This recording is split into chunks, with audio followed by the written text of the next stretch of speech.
There's a creature in Scotland that bathes in human blood. Not metaphorically, not in folklore sanitized for children's bedtime stories. Literally, he dips his cap in the gore of his victims, wringing it out like laundry, watching it drip down his ancient, withered face. You've walked past haunted castles before. Maybe you've even toured a few, listening to guides recite ghost stories about ladies in white or mysterious footsteps. Quaint, safe, forgettable. But the Redcap isn't a ghost. He's a goblin-demon hybrid that Scottish legend warns will murder you the moment you hesitate, tire, or show weakness in the ruins he guards. His cap must stay wet with blood, fresh blood, or he dies. So he never stops hunting, never stops killing. However, here's what makes this truly terrifying. The Redcaps aren't random fairy tale villains invented to scare children away from dangerous ruins. They're documented in Scottish legal records,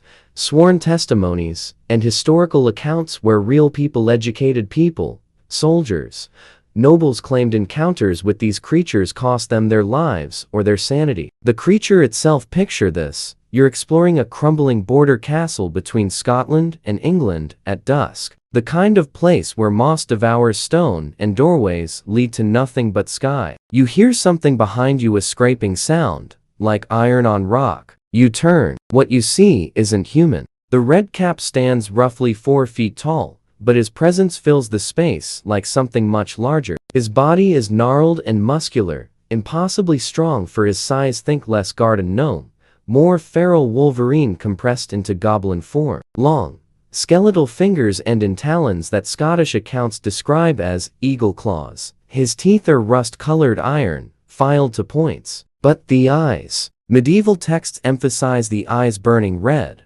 like embers kept alive by sheer malice. And that cap, that crimson, dripping cap made from cloth so ancient it might have been white centuries ago. Now, it's permanently stained the deep brownish red of oxidized blood. He wears iron boots, picked boots that he uses to kick victims to death when his claws aren't enough. The cap must never dry. This is his curse, his compulsion, his only vulnerability. If that cap dries completely, the Redcap dies, crumbles to dust like a vampire in sunlight. So he hunts constantly in the abandoned fortresses dotting the Scotland-England border, those blood-soaked borderlands where violence was currency for 800 years. The Border Reivers, perfect prey. Therefore, you need to understand why the Redcap legend didn't emerge in peaceful villages or prosperous cities. It was born in the border country, that savage no-man's land between Scotland and England, that bred its own special brand of human monster,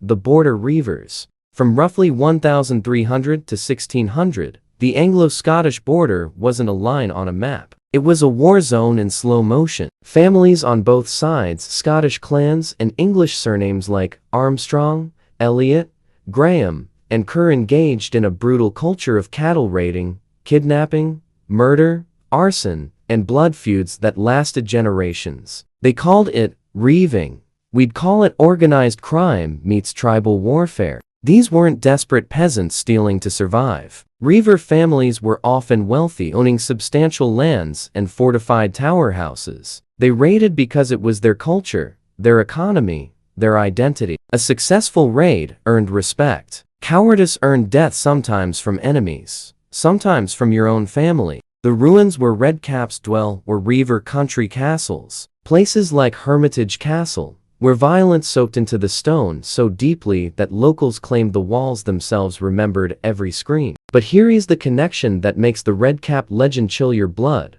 Reivers wore distinctive caps and were notorious for their brutality. They'd leave victims broken in ruins, pour boiling oil through murder holes, and display severed heads as warnings. The Redcap wasn't an escape from this violence. He was its supernatural personification, the evil men commit given physical form, condemned to repeat their bloodlust eternally in the ruins their violence created. Hermitage Castle, the Redcap's throne. Hermitage Castle in Liddesdale might be the most malevolent building in Scotland. Even approaching it feels wrong. It rises from the moorland like a broken tooth, massive, dark, and utterly hostile to human comfort. No decorative elements. No concessions to beauty, just brutal, functional stone designed to withstand siege and inflict suffering. Built around 1240 and substantially rebuilt in the 1360s, Hermitage wasn't a home. It was a weapon in architectural form,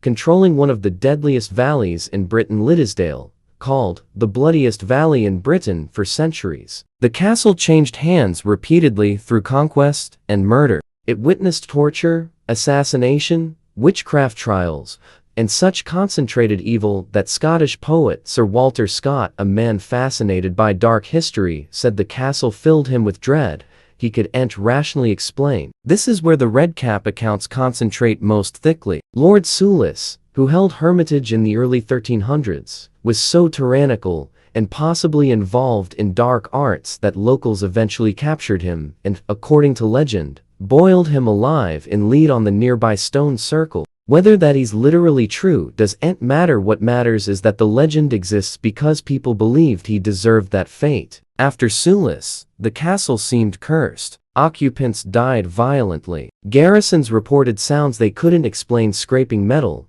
voices in empty corridors, and figures moving in peripheral vision that vanished when confronted directly. By the time it was abandoned in the 1600s, locals wouldn't approach it after dark. Travel guides from the 1700s and 1800 seconds reference a guardian demon that supposedly killed anyone who stayed overnight in the ruins. These weren't vague ghost stories. They described a specific creature, short, immensely strong, wearing a blood-red cap and iron boots. The Redcap's methods: the Redcap doesn't lurk in shadows or appear in mirrors. He attacks. Traditional accounts are remarkably consistent about his hunting pattern. He targets isolated travelers in ruined castles or peel towers, especially at dusk or after dark. His approach is initially audible: those iron-picked boots scraping on stone, growing closer. If you run, he pursues with supernatural stamina and speed. If you fight, his strength is overwhelming despite his size. Accounts compare it to being attacked by a bear. If you freeze in fear, he closes the distance and kills you with his talons or by literally kicking you to death with those spiked iron boots.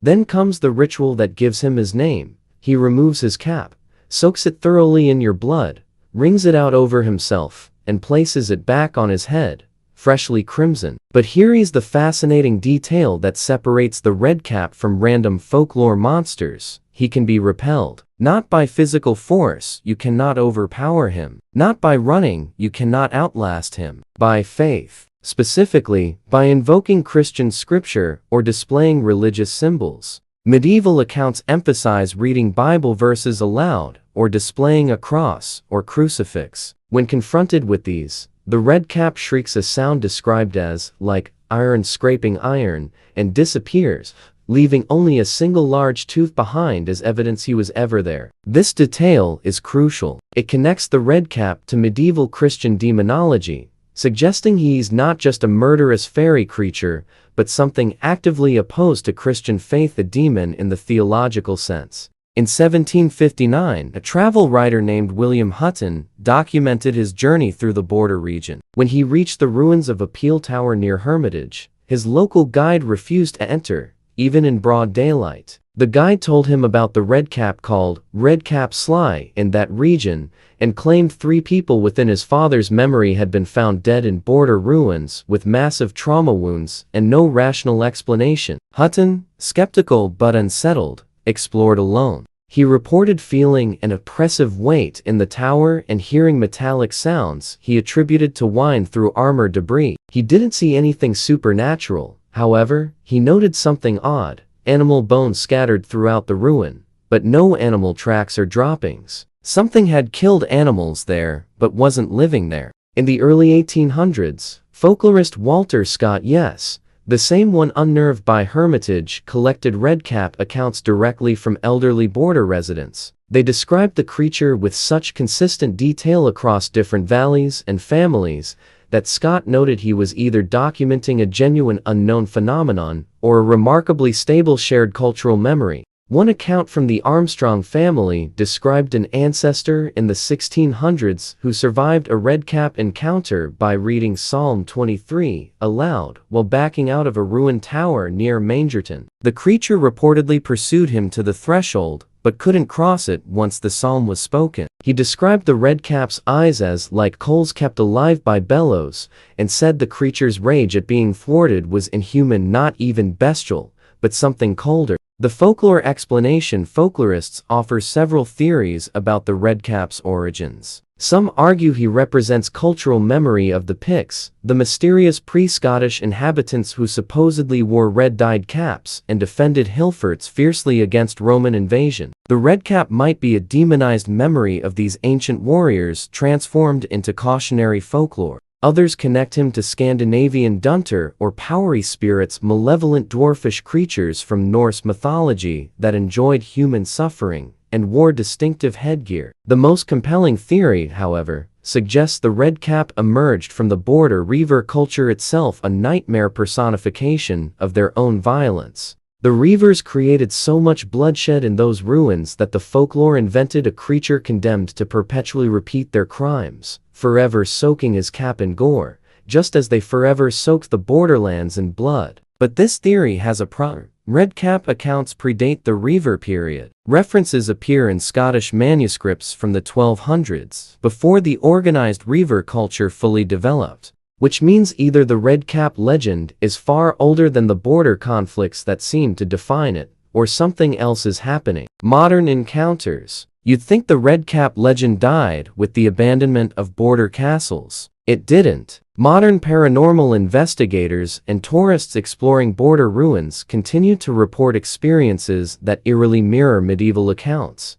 Not constantly but regularly enough that local tour companies now include redcap warnings in their safety briefings, framed as folklore but taken seriously enough to advise against solo exploration at dusk. In 2003, two urban explorers photographing Hermitage Castle after hours reported being chased from the interior by something they initially thought was an aggressive dog. Only when they reviewed their footage, which captured nothing visible, and compared notes did they realize they'd both seen something low to the ground, incredibly fast, and moving with purpose, they described as intelligent rather than animal. They both mentioned eyes, red eyes. Neither had heard of the redcap legend before their experience. In 2017, a history professor from Edinburgh brought students to the ruins of a border peel tower for a field study. One student, exploring alone, experienced what he described as sudden, overwhelming dread followed by the distinct sound of metal boots on stone coming from an empty section of the ruin. He fled. Later, he mentioned the sound to a local farmer who asked, with complete seriousness, whether he'd seen the wee man with the red cap.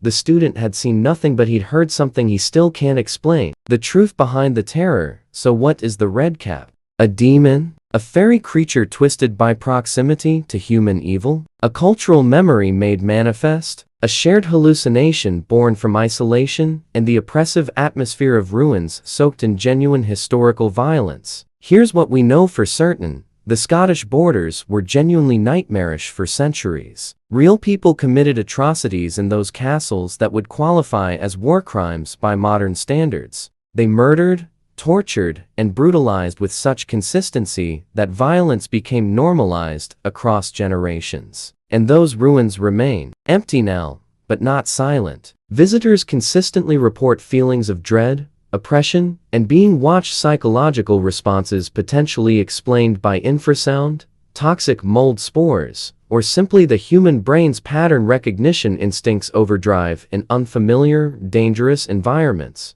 But they also report specific, consistent details, scraping sounds, the sensation of something moving just outside visual range, and those burning red eyes in the darkness. The redcap legend persists, not because it is a good story, though it is, but because something about these ruins continues to generate experiences that match the legend with uncomfortable precision. Visiting redcap country. If you want to explore redcap territory yourself, Hermitage Castle is open to visitors seasonally through Historic Environment Scotland. Its remote bring supplies and cell service is unreliable. The castle is genuinely dangerous due to crumbling stonework and uneven floors. Stay on marked paths. Don't climb walls. Don't explore alone at dusk. That last part isn't superstition, is practical safety advice. The moors around Hermitage are unforgiving, the castle itself has multiple hazards, and if you're injured, help is far away. But if you do visit, pay attention, not just to the impressive medieval architecture or the stunning, desolate landscape. Pay attention to how the place feels, because there's something in those ruins, whether psychological, cultural, or supernatural, that has inspired terror for 800 years. And that cap is always thirsty. Outro. You came here for a folklore story about a goblin with a bloody hat. What you got was the history of a region so violent it personified its own evil into a creature that can never stop killing, can never rest, can never escape the cycle of bloodshed it embodies. The Redcap isn't just a monster in a ruin. He's what happens when violence becomes tradition, when cruelty becomes culture, when the stones themselves remember every crime committed within their walls. Next time you explore a castle or ancient fortress, remember, not all the darkness left when the inhabitants died. Some of it stayed behind, and it's still wearing that dripping red cap.